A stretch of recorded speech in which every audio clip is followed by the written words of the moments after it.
Hello team players, and welcome back to another random teamwork build. This one was kind of tough for me because we rolled an ancestry that isn't exactly great in all campaigns. We of course did roll the Merfolk ancestry, which means this build may or may not work for you. You basically, as a Merfolk, have to sleep in an aquatic environment. That means you need to be near one at basically all times, whether that's a river or the sea or something of that nature. But if you are in a campaign where you have something like that, then I definitely recommend you check out this build. And in this build, we are going to be trying to work with our necromancer that we rolled last time, my flesh bomber. So if you haven't seen that, go check it out. It's right up here. So of course, we do need a Merfolk heritage, and what I rolled was Abyssal. Basically, this gives us dark vision, and if we need to scout ahead in the deep ocean,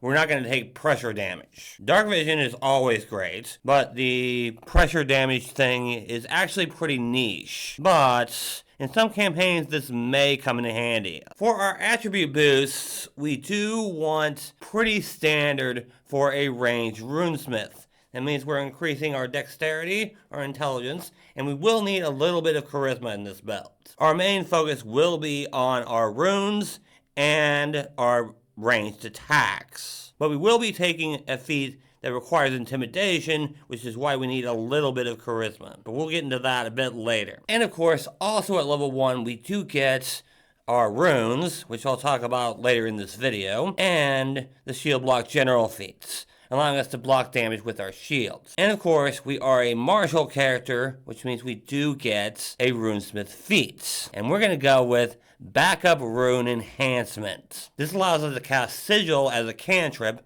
working like any other cantrip. But more importantly, this also allows us to cast either runic body or runic weapon once per day. We don't get both. We have to choose one or the other.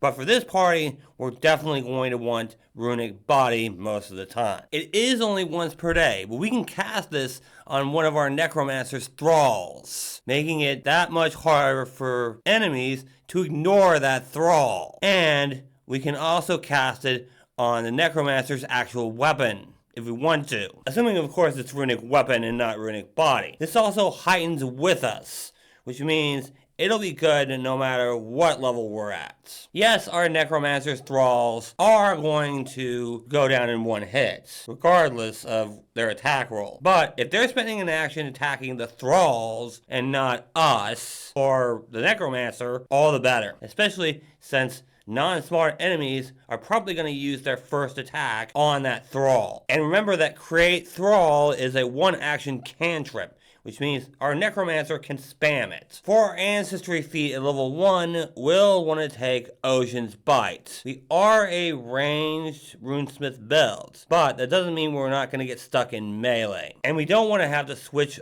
our bow out if we want to attack in melee. So this will give us an unarmed attack that deals 1d8 piercing damage. So we will not need a melee weapon for this build. At level 2, the first thing we get is the runic crafter ability. This essentially means we no longer have to worry about finding fundamental runes, because we can just make them. Granted, it'll take a while because of the crafting rules, but we'll always have access to fundamental runes, which is a big deal, whether it's on armor, shield, or weapon. And of course, we do get our second class feats. And we're going to go with Runic Singer. Using performance for crafting isn't all that important. It's great, and is another reason we need our charisma to be high. But the real reason we're taking this feat is that we need a free hand to be able to craft runes during combat. And even though we are a ranged runesmith, we might not always have a free hand. Plus, this does remove the manipulate trait from the trace runes action, which means that if we do get stuck in melee, we're not going to take a reaction for tracing a rune on an enemy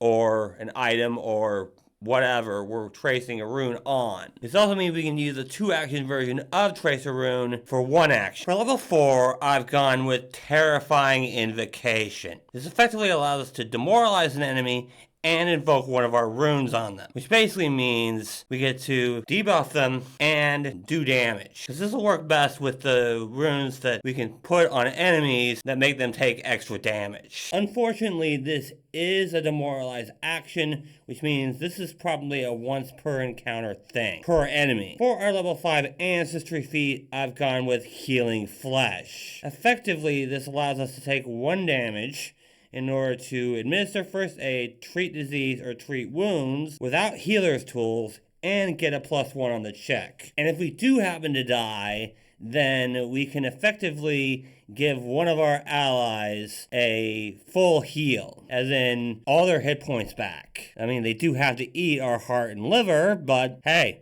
we're dead anyway, right? This is kind of a last resort type thing though, because our wisdom is not going to be all that good. But getting a +1 to heal checks on treat wounds is pretty good. But this doesn't work with battle medicine, unfortunately. Moving on to level 6, we're going to take transpose etching. Moving runes around is a huge deal, especially with the runes we're going to be taking. We can move them to different enemies, we can move them to different allies, etc., etc. But both targets have to be within 30 feet of you. But that's still quite a long way. So even though we are a ranged runesmith, we're going to be able to stay pretty far back and still use this. For level 8, it's elemental revision. At some point, your allies are going to get runes on their weapons that do elemental damage. This effectively allows us to switch those to different runes for 1 minute. Effectively meaning that if one of your allies has a corrosive rune on their weapon,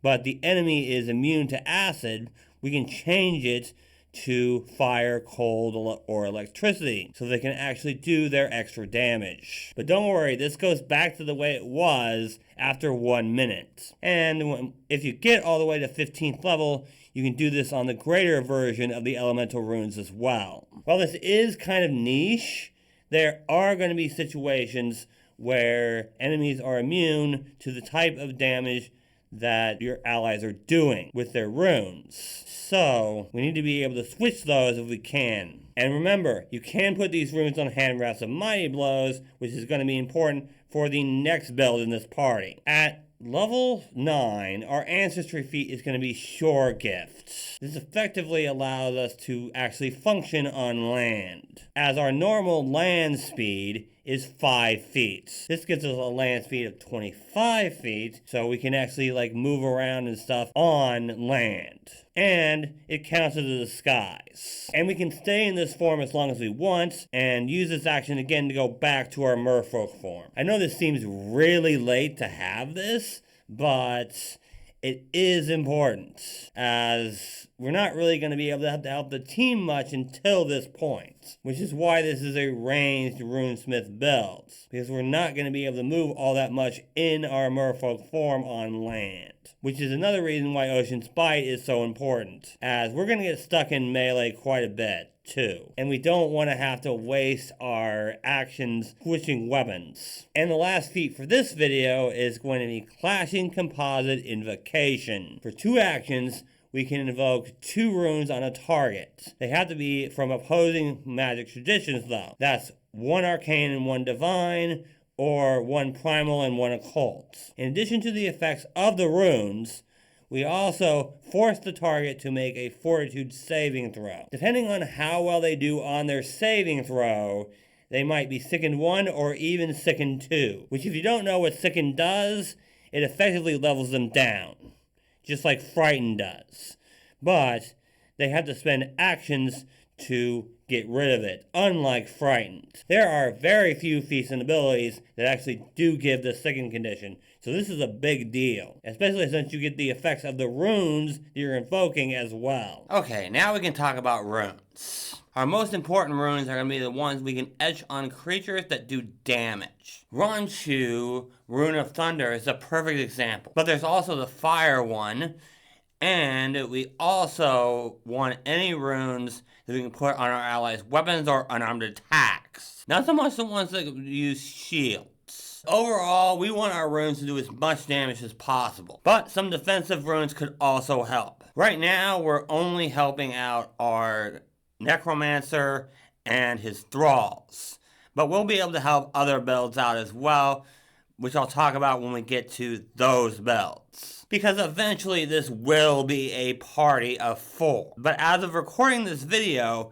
I've only done the Necromancer and this build. But when I get done with all 4 builds, there will be a compilation video, so you guys will be able to take all this together. Really quickly, for a free archetype, I recommend you either take the Fighter dedication, or the Archer, or the Eldritch Archer dedication for this build. This is a ranged Runesmith build, so Barbarian won't work very well. Otherwise, I would suggest that. Fighter has some great Archer feats for this build, so does Archer and Eldritch Archer. If you want some kind of magic, go with Eldritch Archer. Otherwise, Fighter or Archer will work well. That's it for this video, guys. But if you enjoyed this video, go ahead and leave a like.